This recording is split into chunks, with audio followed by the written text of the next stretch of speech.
جب آپ یہ کہتے ہیں کہ رسول اللہ صلی اللہ علیہ وسلم نے پابند نہیں کیا لوگوں کو، اور قرآن اور سنت ایک الگ حیثیت میں جاری فرمایا، اور یہ لوگوں نے اپنے طور پہ انیشیٹو لے کے باتیں بیان کیں، تو دو مثالیں اس ضمن میں پیش کی جاتی ہیں۔ پہلی یہ کہ رسول اللہ نے خطبہ حجۃ الوداع پہ کہا کہ جو یہاں پر موجود ہیں جو وہ غائبین تک، شاہد غائب تک پہنچا دیں، تو یہاں پر تو ایک طریقے سے ذمہ داری دی جا رہی ہے پہنچانے کی۔ اور دوسرا ایک اور موقع کہتے ہیں خیبر کے موقع پہ، ایک روایت ہے بخاری مسلم میں بھی آئی ہے کہ رسول اللہ نے کہا ایک وقت آئے گا لوگ تکیے لگا کے بیٹھے ہوں گے، اور ان کو جب کوئی میری بات پیش کی جائے گی تو کہیں گے ہمارے لیے قرآن ہی کافی ہے، تو انہیں بتا دو کہ جس طریقے سے قرآن ہے اسی طریقے سے میری یہ ہدایات بھی ہیں۔ دونوں باتوں کا اپنا اپنا محل ہے۔ رسالت مآب صلی اللہ علیہ وسلم اپنے آخری خطبے کے لیے تشریف لے گئے، بہت اہم موقع تھا، آپ دنیا سے رخصت ہو رہے تھے، اس موقع پر آپ نے وصیت کی نوعیت کی بعض باتیں کہیں۔ تو ظاہر ہے کہ جب جیسے حضرت یعقوب کی وصیت قرآن میں نقل ہوئی ہے، حضرت ابراہیم کی وصیت قرآن میں نقل ہوئی ہے، یہ وصیت کے موقع پر کوئی نیا دین نہیں بیان کیا جاتا، بلکہ باتوں کے بارے میں ہدایت کی جاتی ہے کہ جو کچھ میں بیان کرتا رہا ہوں اس کو سنبھالو، اس کو قائم رکھو، اس کو اپنی زندگی میں اختیار کرو۔ تو یہ نصیحت اور وصیت کی وہ باتیں تھیں جو آخری خطبے میں بڑے اہتمام کے ساتھ آپ نے بیان کی، چند باتیں تھیں۔ تو ظاہر ہے کہ اس کے بارے میں ہر آدمی تو وہاں موجود نہیں تھا، تو آپ نے فرمایا کہ بھائی میں نے یہ نصیحت وصیت تمہیں کر دی ہے، دوسروں کو بتا دینا جا کے۔ یہ بالکل اور چیز ہے، اور یہ کہ آپ تشریف لے گئے، آپ نے جا کے کوئی بات پوچھی، آپ کو کسی سوال کا جواب دیا، آپ نے کوئی بات دیکھی، اس کا سیاق کیا تھا، سباق کیا تھا، کس موقع کی بات تھی، اجتہاد تھا، اطلاق تھا، کچھ بھی معلوم نہیں، آپ نے بیان کر دیا۔ تو یہ تو رسالت مآب صلی اللہ علیہ وسلم کی زندگی کا وہ موقع ہے کہ جس موقع پر جیسے حضرت یعقوب کی وصیت قرآن نے نقل کی ہے، پڑھ لیں اس وصیت کو، اس میں کوئی نئی بات نہیں ہے۔ حجۃ الوداع کو بھی جن لوگوں نے مرتب کرنے کی کوشش کی ہے اس خطبے کو، کوئی 50-52 کے قریب کلمات ہیں، کوئی نئی بات دکھا دیں ان میں دین کی، نہیں، وصیت کی، تاکید کی باتیں ہیں۔ تو آپ نے فرمایا کہ لوگوں کو ضرور بتاؤ۔ تو یہ تو مختلف مواقع پر ایسا ہوتا ہے، ایسا بھی ہوتا ہے بعض موقعوں پر آپ نے کوئی پیغام لوگوں کو دیا اور یا کہ کہا کہ فلاں علاقے میں میرا یہ پیغام پہنچا دو، اس کی نوعیت بالکل مختلف ہو جائے گی۔ لیکن ہر آدمی جو بات سنتا ہے بیان کر دیتا ہے، ہر آدمی جو بات دیکھتا ہے بیان کر دیتا ہے، یہ ساری کی ساری چیزیں جن کی کوئی ذمہ داری آپ پر عائد نہیں ہوتی۔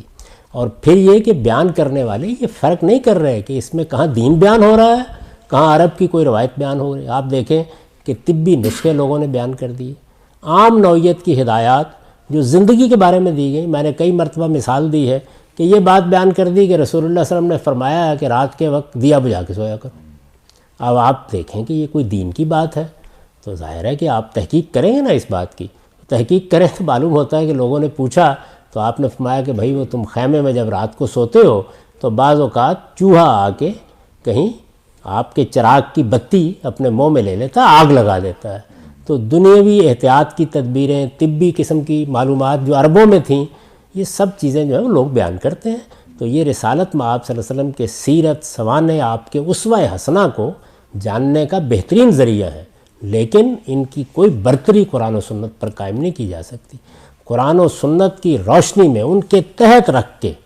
ان کو دیکھا جائے گا۔ جس کو قرآن و سنت قبول کریں گے بس وہی بات قابل قبول ہوگی، اگر نہیں ہے تو اس کو راوی کے حوالے کر دیا جائے گا۔ یہ بات یاد رکھیے کہ جو چیز ہمیں یقین کے ساتھ رسالت مآب صلی اللہ علیہ وسلم سے ملی ہے وہ قرآن و سنت ہے، اور جب ہم راوی کی بات کو قرآن و سنت کی روشنی میں دیکھتے ہیں تو اصل میں راوی کی بات کو، بیان کرنے والے کی بات کو رسول اللہ کے ذریعے سے دیکھتے ہیں۔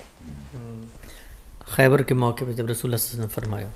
اس موقع کی آپ سب روایات کو جمع کریں، اس میں بات ہی بالکل اور کہی گئی ہے۔ یعنی حضور نے جنگ کے موقع کے اوپر، ظاہر ہے کہ لوگ جاتے ہیں، گھروں میں بھی گھستے ہیں، اسی طریقے سے بعض چیزیں بھی لوگ لے لیتے ہیں، تو کچھ ہدایات دی تھیں، ان سے متعلق آپ نے فرمایا کہ کہیں کوئی آدمی یہ خیال نہ کرے کہ جو ہدایات میں نے اس وقت دی ہیں یہ ہدایات تو کوئی قابل اتباع نہیں ہے، بس قرآن کو دیکھ لیں گے ہم اصولی طور پر۔ یہ بات فرمائی گئی، اس کا ایک موقع ہے، ایک محل ہے۔ یہی بات ہے جس کی طرف توجہ دلانی چاہیے کہ روایات کا یہ پورا ذخیرہ بہت تقاضا کرتا ہے، اس سے کہیں زیادہ تقاضا کرتا ہے کہ اس میں اعلیٰ درجے کی ذہانتیں ان کو پہلے سمجھیں، کیونکہ بات کا موقع کیا ہے، محل کیا ہے، کیا چیز ہے، کس وقت کہی گئی ہے، کس زمن میں کہی گئی ہے۔ آپ اس کے ایک حصے کو الگ کر دیں، اس سے کچھ اور بات ہو جائے گی۔ میں نے اس کی کئی مرتبہ مثال دی ہے کہ لوگوں نے قرآن مجید کی آیت ہے لا یمسہ الا المطہرون، اس کو صرف پاکیزہ ہی چھوتے ہیں، اس کو عنوان بنا لیا ہے کہ آپ کو قرآن مجید وضو کر کے چھونا ہے، اللہ نے اس میں یہ بات بیان کی یا غسل کر کے چھونا ہے۔ آپ اس کو قرآن کے اندر رکھ کر دیکھیے کیا بات بیان کی گئی ہے، اس میں یہ بتایا گیا ہے کہ یہ قرآن جب آسمان سے آتا ہے تو پاکیزہ فرشتوں کے سوا یہ کوئی کسی جن یا کسی شیطان کی در اندازی میں نہیں جا سکتا، یہ اس طرح آتا ہے، لوح محفوظ سے آتا ہے، پاکیزہ فرشتے لے کے آتے ہیں، کوئی جن کوئی شیطان اس میں در اندازی نہیں کر سکتا، یہ آیت ہے، اس کا وضو سے کوئی تعلق ہی نہیں ہے۔ اچھا، اب اسی طریقے سے ایک شخص جو ہے وہ آدھا جملہ آدھا ٹکڑا بیان کر دے گا اور پھر اس کے بعد یہ خیال کرے گا کہ یہ حضور کی بات ہے، یہ ذخیرہ بہت قیمتی ہے، لیکن اس کے لیے ضروری ہے کہ اس کو دین کے مجموعی نظم میں، قرآن مجید کی روشنی میں، سنت کے فریم میں رکھ کے دیکھا جائے۔ جب یہ وہاں دیکھا جائے گا تو اس کی بات سمجھ میں آئے گی، نہیں دیکھا جائے گا تو ایسے تضادات پیدا ہو جائیں گے کہ اللہ تعالیٰ کچھ کہہ رہے ہوں گے اور یہ روایتیں کچھ کہہ رہی ہوں گی۔